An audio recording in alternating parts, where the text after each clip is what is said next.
तो दोस्तों एक बहुत अच्छा कहरवा गीत लेके आए हैं। अगर अच्छा लगे लाइक कीजिए, फॉलो कीजिए, फुल सपोर्ट कीजिए दोस्तों, आगे बढ़ाइए। गीत कैसे हैं दोस्तों? रजा तुहरे महल माना रहबे, सैया तुहरे महल माना रहबे, तुहरे महल माँ सासू जी रहतु है, तुहरे महल माँ सासू जी रहतु, उनके बुआल अब न सहबे, अब न सहबे,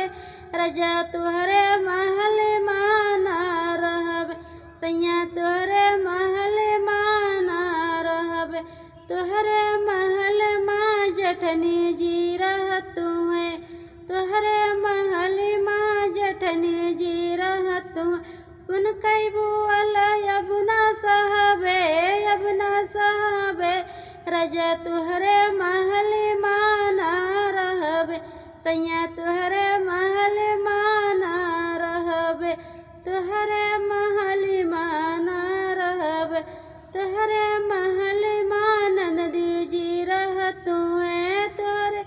महल माँ नंदी जी रहतु, उनके बुआल अब न सहबे, अब न सहबे,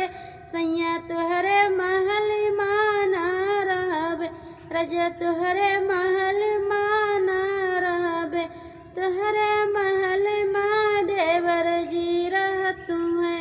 तुहरे महल माँ देवर जी रहतु,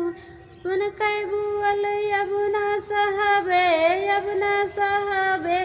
रजा तुहरे महल माना रहबे, सैया तुहरे महल